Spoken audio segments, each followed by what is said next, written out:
Chapter 2.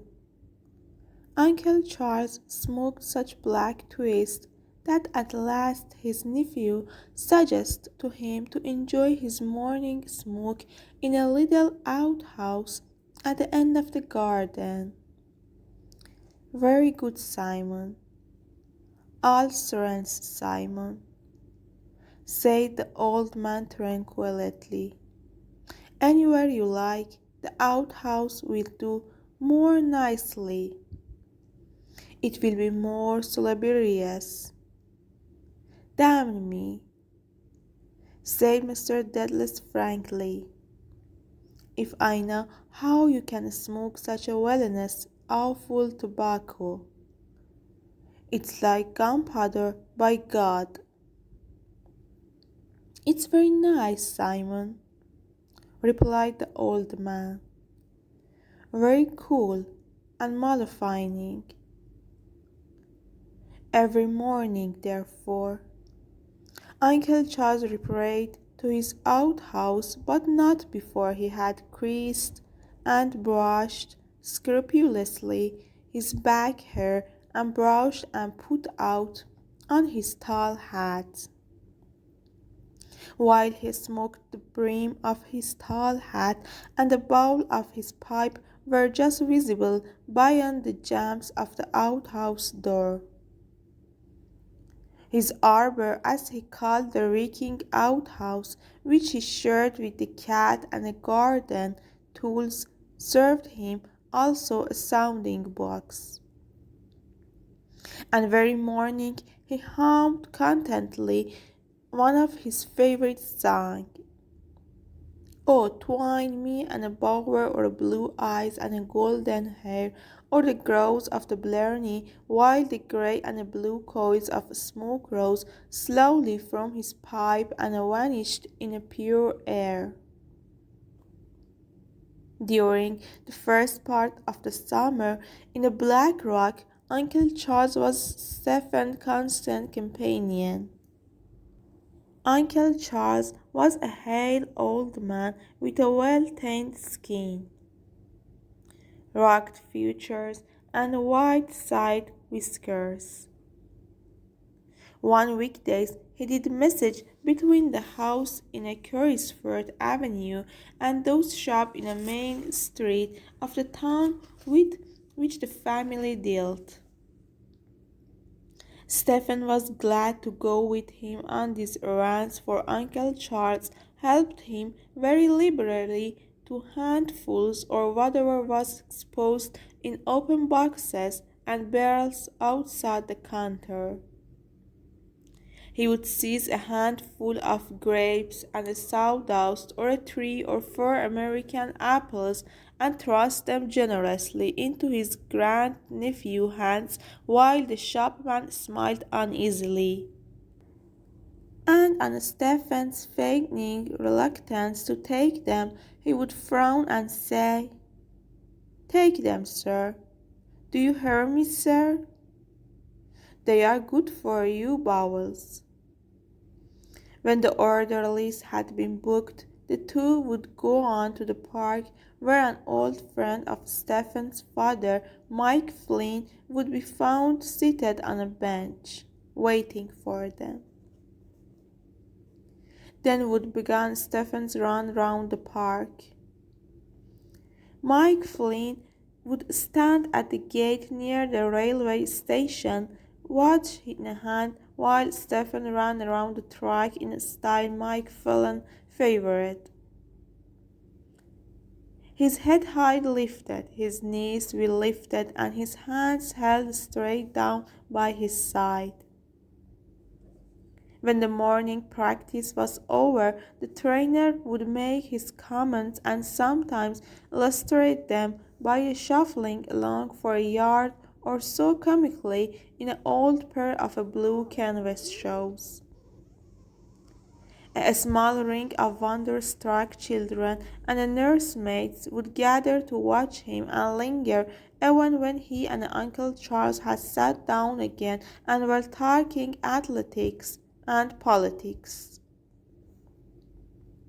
Then he had heard his father say that Mike Phelan had put some out of the best runners of the modern times. Through distance, Stephen often glanced at his trainer's flabby, stubble-covered face as it bent over the long, stained fingers through which he rolled his cigarettes. And with pity and the mild, lustrous blue eyes which would look up suddenly from the task and gaze vacantly into the blue distance while the long, swollen fingers seized their luring and grains and fibers of tobacco fell back into the pouch. On the way home, Uncle Charles would often pay a visit to the chapel, and as the fount was above Stephen's reach, the old man would dip his hand and then spring the water briskly about Stephen's clothes and out of the floor of the porch. While he prayed, he knelt on his red handkerchief and read above his breath from a thumb-blackened prayer book wherein catchwords were printed at the foot of every page. Stephen knelt at his side respecting, though he did not share his piety. He often wondered what his grand-uncle prayed for so seriously. Perhaps he prayed for a soul in a purgatory, or for the grace of a happy death, or perhaps he prayed that God might send him back a part of the big fortune he had squandered in Cork. On Sundays, Stephen with his father and his grand-uncle took their constitutionsl. The old man was a nimble walker in spite of his corns, and often 10 or 12 miles of a road were covered. The little village of Stillground was the parting of the ways. Either they went to the left toward the Dublin mansion, or along the Ghostown road and thence into the Dunder, coming home by a sandy ford. Trotting along the road of standing in some grimy wayside public house, his elders spoke constantly of his subject near their hearts, of Irish politics, of Munster, and of the legend of their own family, to all of which Stephen lent an wide ear. Words which he did not understand, he said over and over to himself till he had learned them by heart. And through them he had glimpses of the real world about him. The hour when he too would take part in a life of that world seemed drawing near. In a secret he began to make ready for the great part which he felt awaited him, the nature of which he only dimly apprehended. His evenings were his own, and he pored over a rich translation of the Count and the Monte Cristo. The figure of the dark avenger stood forth in his mind, for whatever he had heard or divined in childhood of the strange and the terrible. At night he built up on a parlour table an image of the wonderful island, carved out of the transfer and paper flowers on a coloured tissue paper, and strips of the silver and a golden paper in which chocolate is wrapped. When he had broken up this sensory, weary of its tinsel, there would come to his mind the bright picture of the Mercedes, of a sunny Treslison and a Mercedes. Outside the Black Rock, on a road that led to the mountain, stood a small whitewashed house, in a garden of which grew many rose bushes. And in this house, he told himself, another Mercedes lived. Both on the outward and on the homeward journey, he measured distance by his landmark. And in his imagination, he lived through a long train of adventures, marvelous, as those in a book itself, toward the close of which there appeared an image of himself, grown older and sadder, standing in a moonlight garden with Mercedes, who had so many years before slighted his love, and with sadly proud gesture of a refusal, saying, "Madam, I never eat muscadel grapes." He became the ally of a boy named Aubrey Miles and founded with him a gang of adventure in the avenue. Aubrey carried a whistle dangling from his buttonhole and a bicycle lamp attached to his belt, while the others had a short stick thrust dagger-wise through theirs. Stephen, who had read a Napoleon plain style of dress, chose to remain undernought, and Dribby heightened for himself the pleasure of taking counsel with his lieutenant before giving orders. The gang made forays into the gardens of old maids, or went down to the castle and fought a battle on the shaggy, wet-ground rocks, coming home after it very stragglers, with the stale odors of the foreshore in their nostrils and the rank oils of the sea rock upon their hands and their hair. Aubrey and Stephen had a common milkman, and often they drove out in a milk car to Carrick Mines, where the cows were at the grass. While the men were milking, the boys would take turns in riding the tractable moor round in a field. When autumn came, the cows were driven home for the grass, and the first sight of the filthy cowyard at Stradbroke's, with its full green puddles and clouds of liquid dung and streaming bran troughs, sickened Stephen heart. The cattle, which had seemed too beautiful in a country on sunny days, revolted him, and he could not even look at the milk they yielded. The coming of September did not trouble him this time of the year, for he was not to be sent back to Clognau's. The practice in a park came to an end when Mike Flynn went into the hospital. Aubrey was at school and had only an hour or two free in the evening.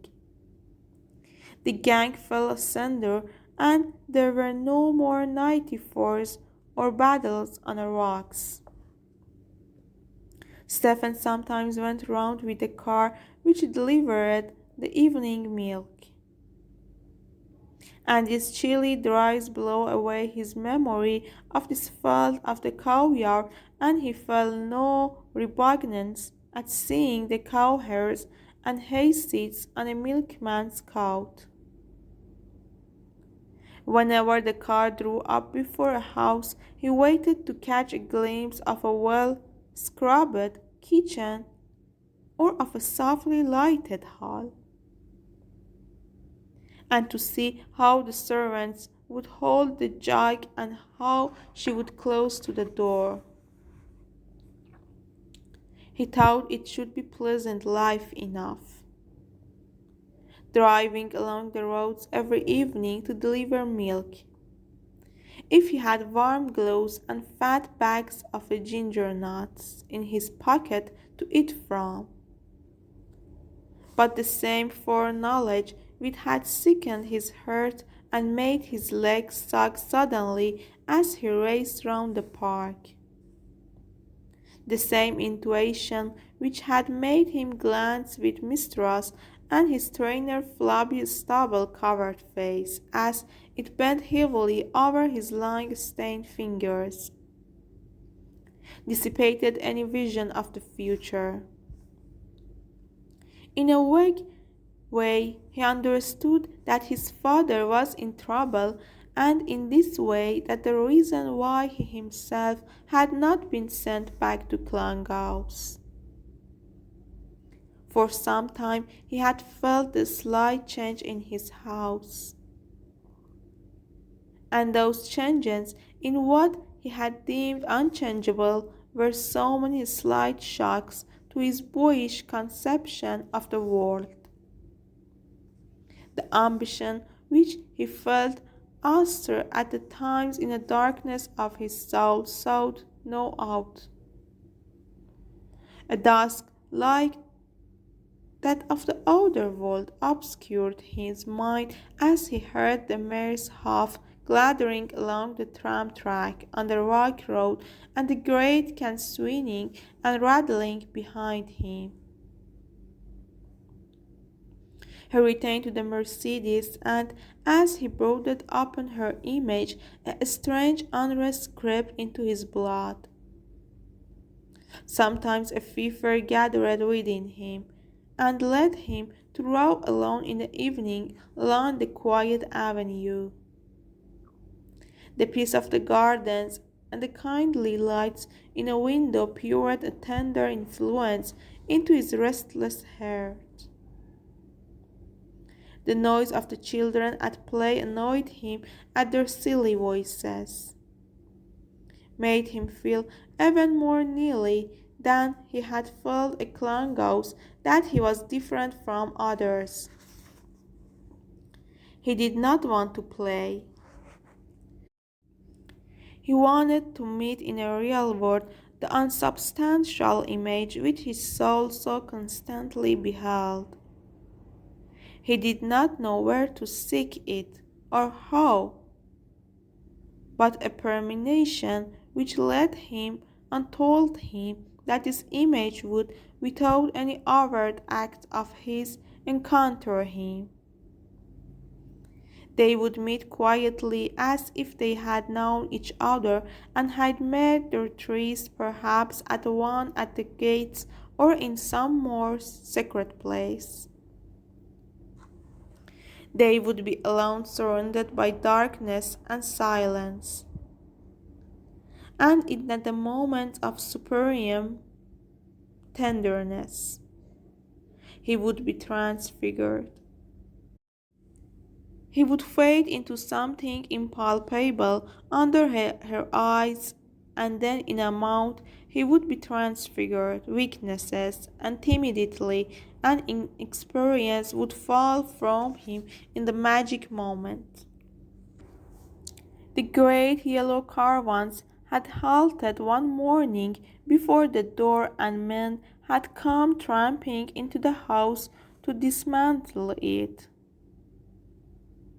The furniture had been hustled out through the front garden, which was strewn with wipes of straw and rope ends, and into the hawk's wands of the gate. When all had been safely stowed, the wands had set off noisily down the avenue, and from the window of the railway carriage, in which he had sat with his red-eyed mother, Stephen had seen them lumbering along the Merion road. The parlour fire would not draw that evening, and Mr. Dedalus rested the poker against the bars of the grate to attract the flame. Uncle Charles dozed in a corner of the half-furnished, uncarpeted room, and near him the family portraits leaned against the wall. The lamp on the table shed a weak light over the boarded floor, muddied by the feet of the van man. Stephen sat on a footstool beside his father, listening to a long and incoherent monologue.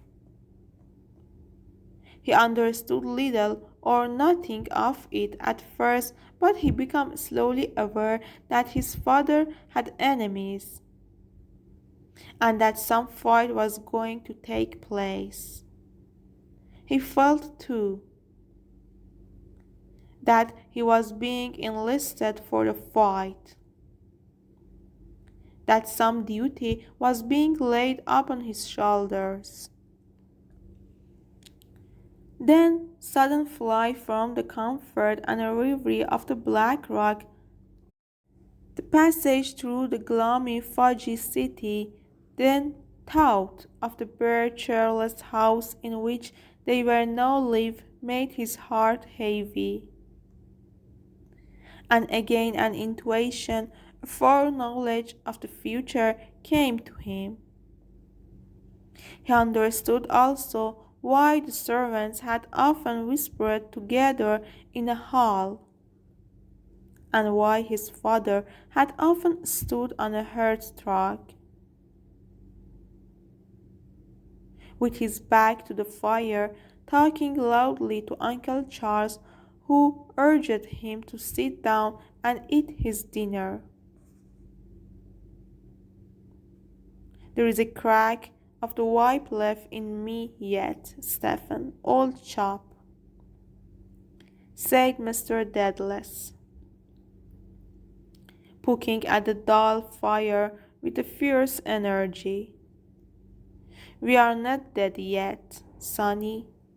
No, by Lord Jesus, God forgive me, nor half dead." Dublin was a new and a complex sensation. Uncle Charles had grown so witless, and he could no longer be sent out on errands, and the disorder in settling in a new house left Stephen free than he had been the Black Rock. In the beginning of the contented himself with circling timidly round the neighbouring square, or at most going halfway down one of the side streets. But when he had made the skeleton map of the city in his mind, he followed boldly one of its central lines until he reached the custom house. He passed unchallenged among the docks and along the quays, wondering at the multitude of the corks that lay bobbing on the surface of the water in a thick yellow scum,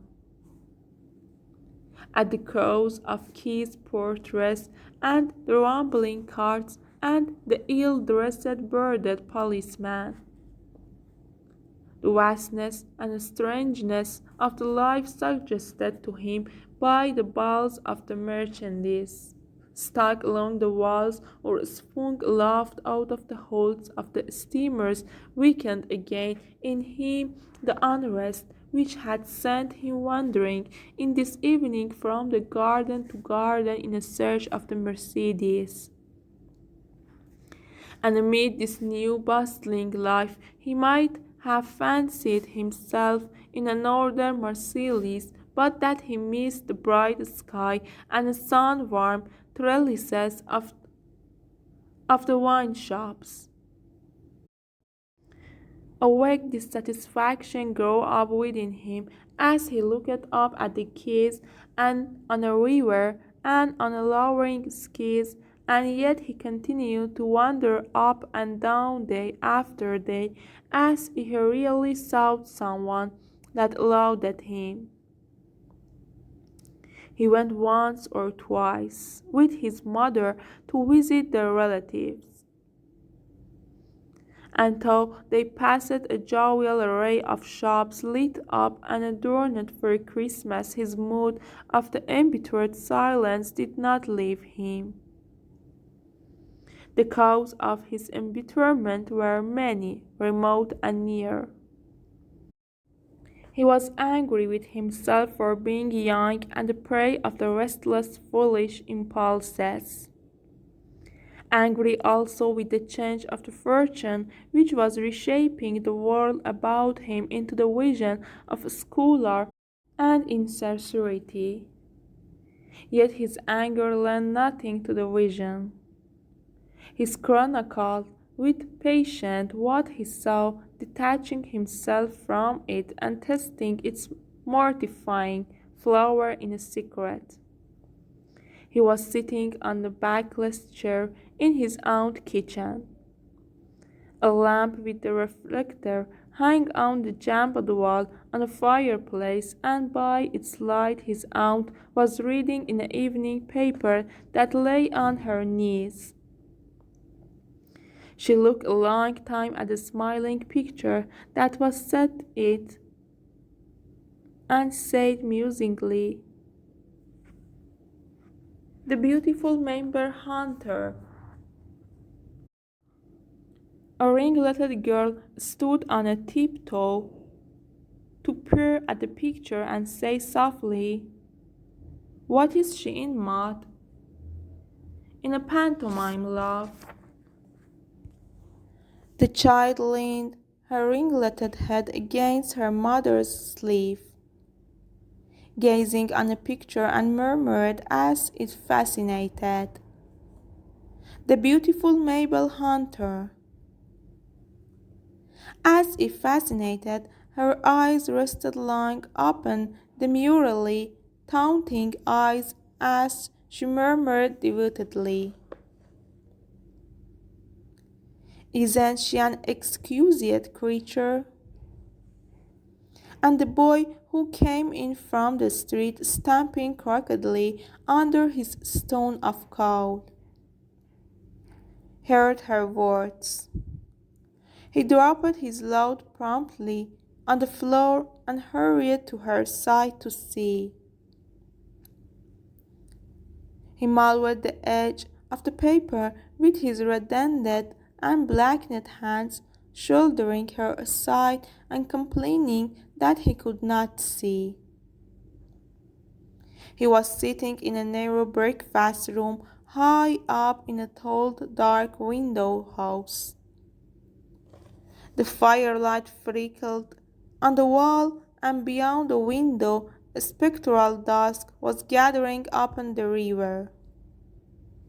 Before the fire an old woman was busy making tea as she bustled at the task. She talked in a low voice of what the priest and the doctor had said.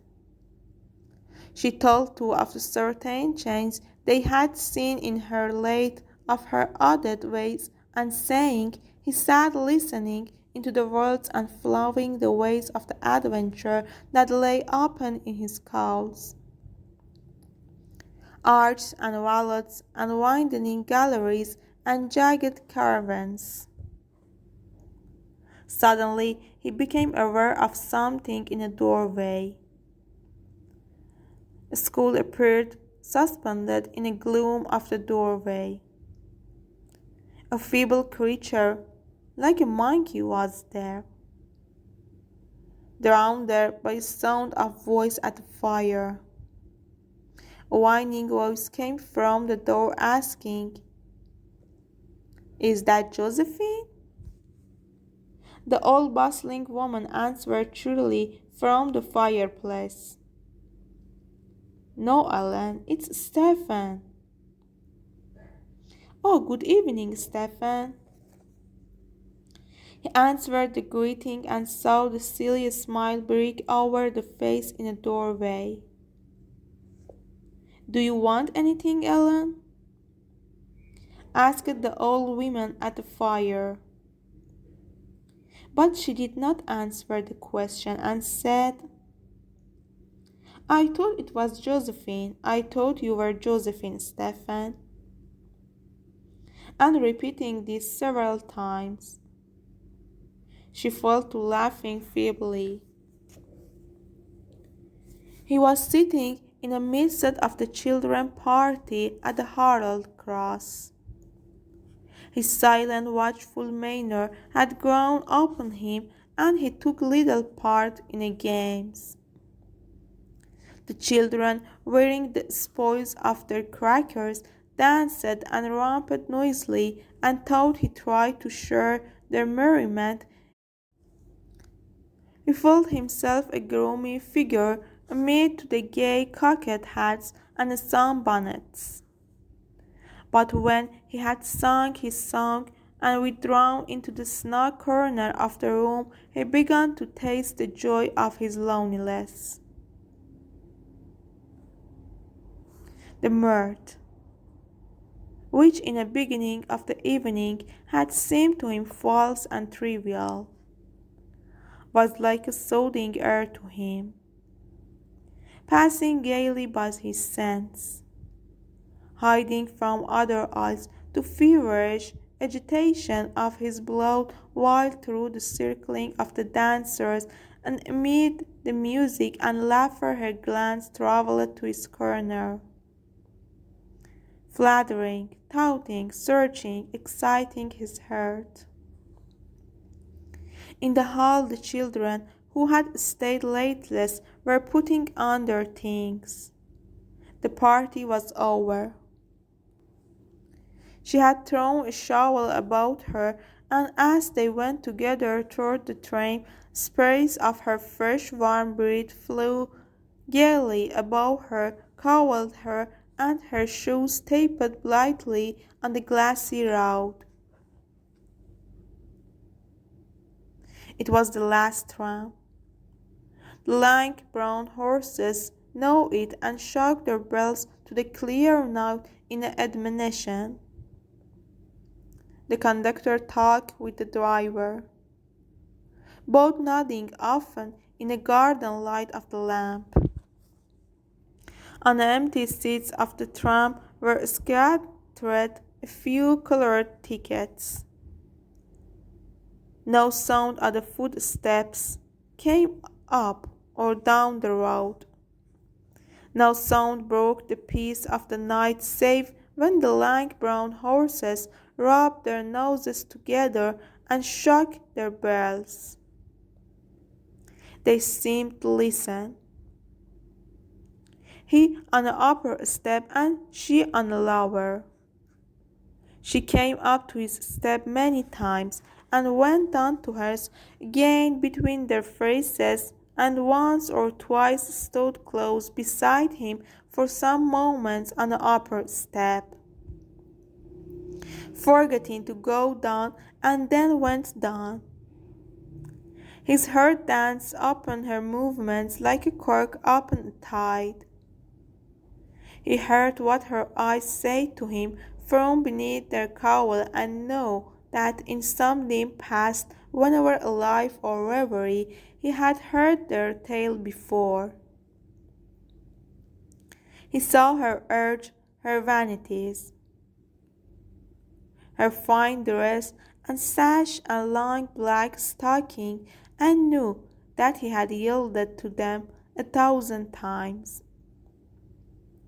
Yet a voice within him spoke above the noise of his dancing her, asking him, would he take her gift, to which he had only to stretch out his hand?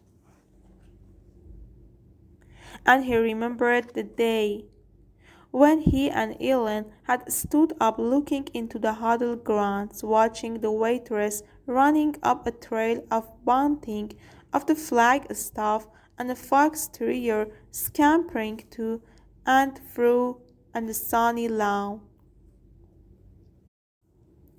And how, all of a sudden, she had broken out into the peal of the laughter and had run down sloping curve of the path. Now, as then he stood listeningly in his place, seemingly a tranquil watcher of the scenes before him. She too wants me to catch hold of her, he thought. That's why she came with me to the tram. I could easily catch the hold of her when she comes up to my step. Nobody is looking. I could hold her and kiss her. But he did neither. And when he was sitting alone in a deserted tram, he tore his ticket into the shirt and stared gloomily at the corrugated footboard. The next day he sat at his table in a bare upper room for many hours. Before him lay a new pen, a new bottle of ink, and a new moonlit exercise. From force of a habit, he had written at the top of the first page the initial letters of the Jesuit motto AMDG. On the first line of the page appeared the title of the verses he was trying to write, to E.C. He knew it was right to begin so, for he had seen similar titles in the collected poems of the Lord Byron. When he had written these titles and drew an ornamental line underneath, he fell into the daydream and began to draw diagrams on the cover of the book. He saw himself sitting at his table in bright morning after the discussion at the Christmas dinner table,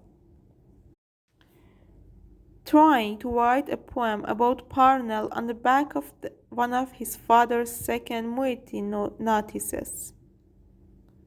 But his brain had then refused to grapple with the theme, and desisting, he had covered the page with the names and addresses of certain of his classmates: Roderick Kickham, John Langton, Anthony McSweeney, Simon Moonan. Now it seemed as he would fail again, but by dint of brooding on the incident, he thought himself into confidence. This video is made for Navid Daria page.